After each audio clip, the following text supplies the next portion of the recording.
down the hammer and pick up the pencil. You're about to listen to the Savvy Radio Show. Learn from real-life real estate investors, experience revealed with the Savvy Landlord as your host. What's going on, Savvy Investors? This is your friend, Bang Bang, Steve VanCauwenbergh. You tuned in to the Savvy Radio Show, a.k.a. Savvy Podcast. It's all the same. Depends on what age you are, how old you are, because the radio sounds sexy if you're a little bit over than 40. But if you're a millennial or 30 and below, you know, you like the word podcast. Anyway, I'm glad that you tuned back in. I'm excited. I'm trying to keep consistent, trying to drop one once a week. That's my goal. It's February 20-something right now, and I'm trying to crank these out once a week. So I'm going to have a bunch of random content, hopefully real estate, because that's usually most of the folks that tune in. But I had to breathe deep, because entrepreneur is constantly on my mind. I think I've constantly suppressed it for so long, and as the world tells you this is what you should be doing, this is where you need to be going, and then I just accepted the fact that I guess it's just an age thing. Like I'm just going to be an entrepreneur. I come up with creative ideas. You may be this person. This podcast is for you. You may be coming up with ideas, and then you suppress them. You go back to work, or you have this self-belief you can't do it.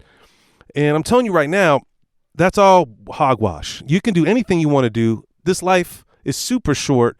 Just live it to the fullest. And what I'm trying to say is, yes, I am an entrepreneur. I don't have to be labeled as a real estate investor or my other one that I'm not a big fan of anymore, the Savvy Landlord. Now, I like the name Savvy, don't get me wrong. I love it when folks say, "What up, Savvy?" But the reality is, I don't like the word landlord because it's negative. So I've dropped that over the years, and I'm just an investor. I think that's a great title. I look in the mirror sometimes. You are an investor.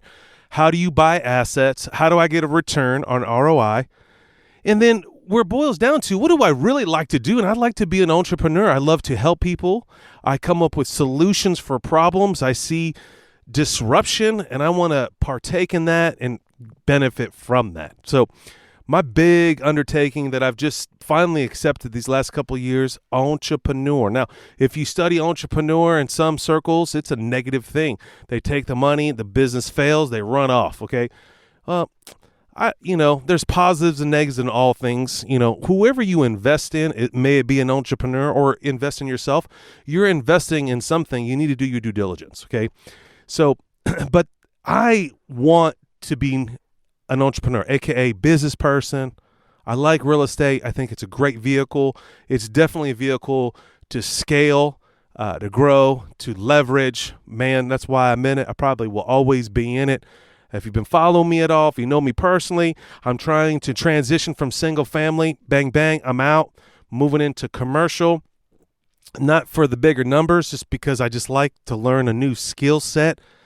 But I'm really just transitioning to businesses in reality. So if you got a business idea, you want to connect in some form or fashion, I'm about it. Small, big, large, I'm in. All right. So, but if you're still trying to figure it out yourself and you're trying to grow or trying to figure it out, right? Whatever that is, you got a side hustle rolling, you're an entrepreneur in some form or fashion. But here's the deal. Here's some points that I want to share. I love the magazine called Entrepreneur, Fast Company, Inc. Incorporated, all those business magazines. They'd excite me. Definitely recommend reading them. But I was on entrepreneur.com, came across this article, and inspired me to do a podcast. And so there's just a few of these things I'm going to break off. I did not write these subjects, I guess. Now, all the content is mine, but Raj Jana, that's Raj Jana, and this is entrepreneur.com, article 327819, just the titles. And then all the content is me. So if you want to check it out, the title of this on Entrepreneur Magazine, and he talks about putting a podcast together, and he talks about other things. That's not what this episode's about. This is about entrepreneur. This is about being entrepreneurship and about succeeding in entrepreneur. So here we go. And I'm only going to drop off 5, so this will be a fast, down and dirty podcast. So let it roll. So number 1, don't judge your starting point. I'm telling you, I struggle with this never forget where you came from. I think that's the most important thing. I never forget the guy that first loaned me money. I never forget the bank that helped me. I'm still loyal to that bank on my very first loan that I did back in 1999. Yes, we're in 2022 and I'm still friends with that bank. Now, yes, staff have come and go. People on the board are not on the board anymore. That's okay. But I never forget where I came from. And I think a starting point is now. You can't wait till tomorrow. That's procrastination. If you want to start a business, start working on it. Allocate the time every day. And I wrote out, don't compare. Like I started out in a DJ world, right? But that back then I just thought it was just some fun hobby, and it is in some regards, but it turned into a business. I had staff, I had sales and marketing, I got a return, paid taxes, had an LLC. It's a business. Entrepreneur. I own a business. I don't compare myself to McDonald's, right? DJ company, small. I got into weddings, right? I never ever thought I would be the owner of okbride.com. I just saw a need. That's an entrepreneur. I saw a need that I can connect brides with businesses. And while that's happening, hey, I can benefit from that with the ticket sales. That was my old school promoter days. And for the DJ company, I was tired of marketing. I was spending money, and I went to a bridal show, and I was like, I can do this. I can bring brides to a place. So that's how that endeavor started. okbride.com. Was fortunate to sell that business 10 years ago. It's crazy. Now, here's the interesting thing. It's like, don't judge the starting point. Now, the other entity business I got into is accounting firm. I got into an accounting firm. Now, it took me 3 long years to overcome my self-esteem. That's just ignorance, because I didn't have a degree as an accountant. I'm not really proficient. I'm very good at math, but I don't have, actually, fun fact, I actually started accounting in college 3 times, at least. And I would get into it, and then it just got mundane, boring, and the memorization, I would just not remember. I don't know why. It just wasn't sexy enough. I don't know what the deal is, but I don't judge where I came from. Where I'm at today, I'm a proud co-owner of a successful accounting firm, and I'm excited about it. And that boils down to entrepreneur. And I work with another entrepreneur, and it's pretty stoked that you got 2 people on the same page moving forward. It's like a marriage. All right. Never forget where you came from, but you just need to start. That's number 1. Don't judge your starting point. You could be humble beginnings. It could be whatever. Number 2, commit to consistent action. All right. Now, first of all, number 1, you got to commit. I'm going to start, but what are you going to do every day? I think that's the big disconnect with success. Folks you just lucky, man. I'm telling you, I was homeless at one time. Yeah, at one time I was divorced. Yep, I lost it all. I was in massive debt, right? But here's this. How did I climb out of that Mick and Mire? Jesus, that's one. But number 2, it was a daily action to commit to moving forward. Whatever it took, every day I took an action. Even today, I coach myself, and I'm like, I ask myself this question every day. I have to open my phone up here in a minute, but what did you do to move the ball forward for the new private money book that you're writing? What email did you send? I'm serious. I have a text message that pops up. I think it's in the afternoon before I go home around 2:00. What did you do to move the ball forward? What decisions did you make that you're going to move in consistently every day? That's the key. Every day. Number 3, this guy said, focus on being better tomorrow than you are today. Man, I learned that. I learned that from a phenomenal friend of mine that used to run the DJ company with me, George Morales. Now he's in Atlanta.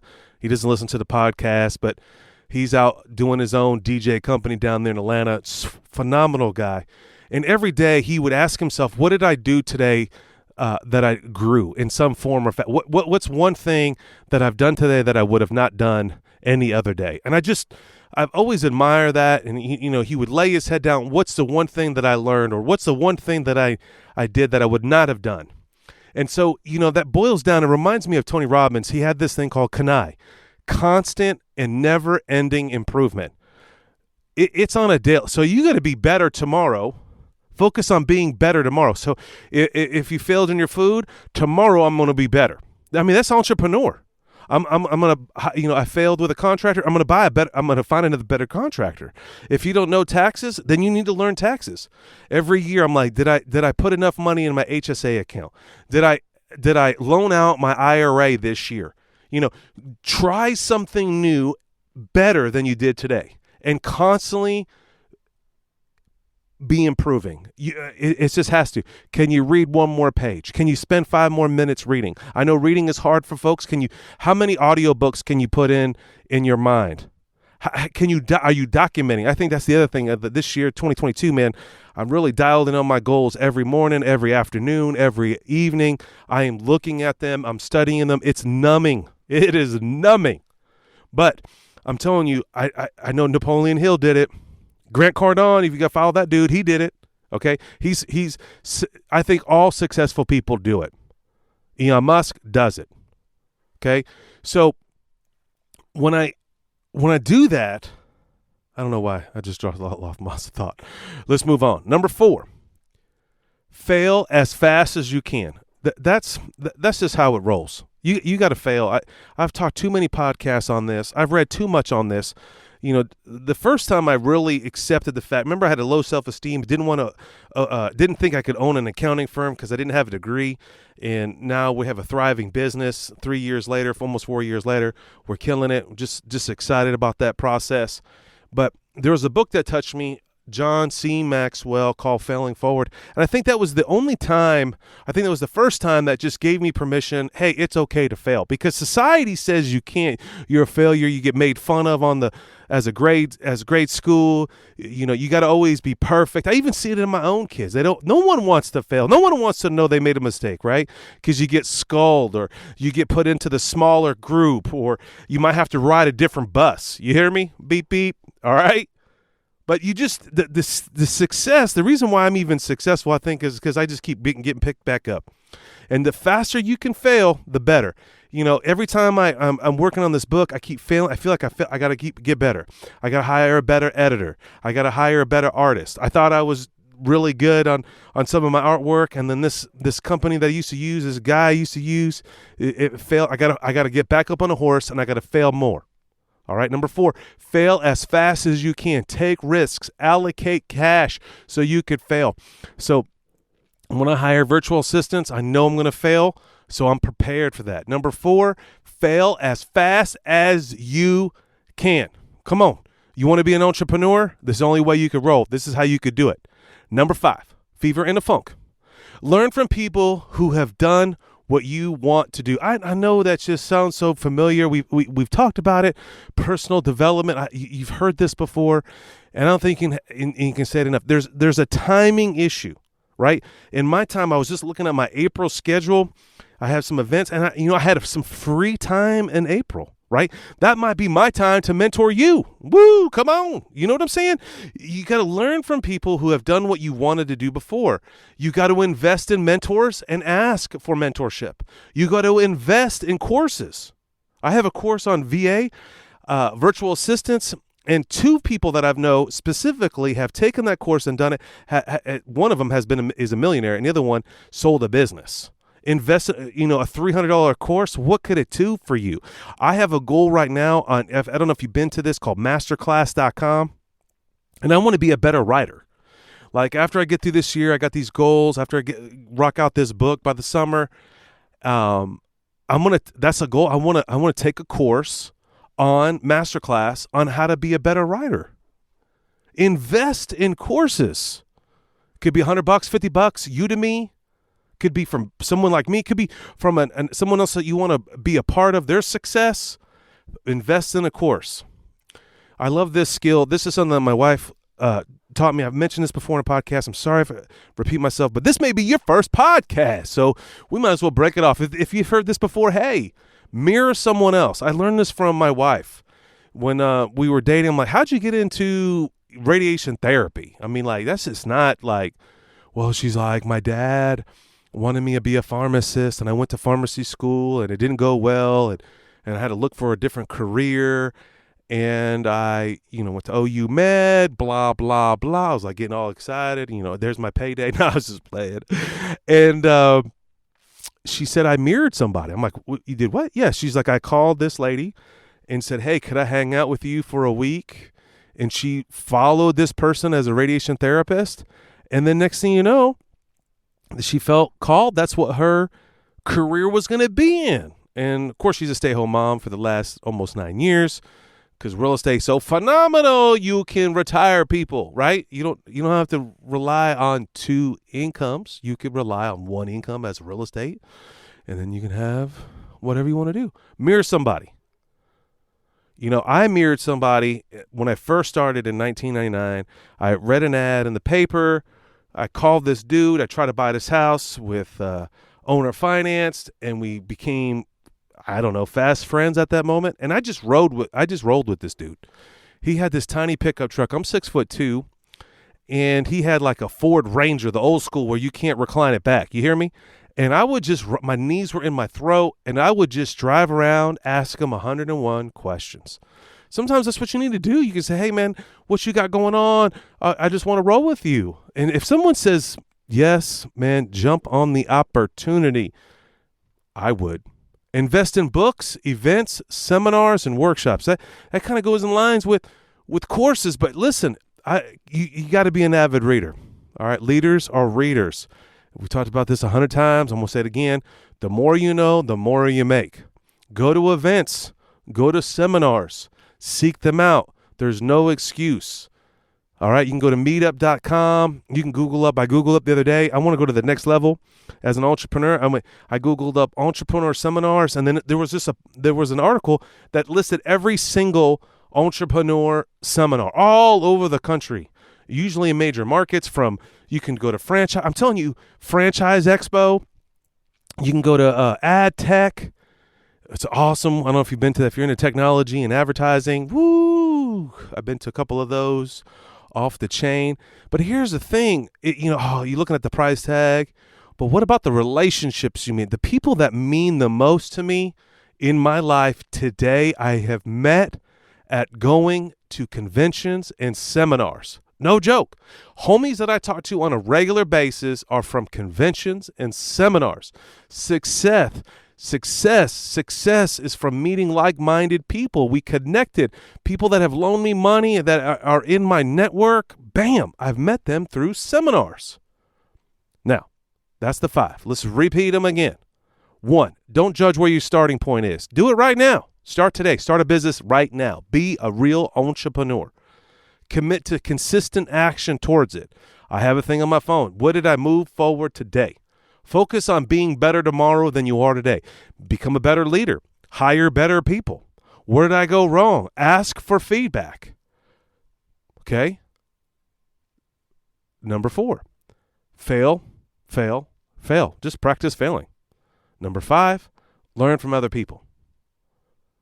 Try to find someone that's doing what you want to do, whatever it may be, an artistic, tattoo artist, banker, loan, private, hard, whatever.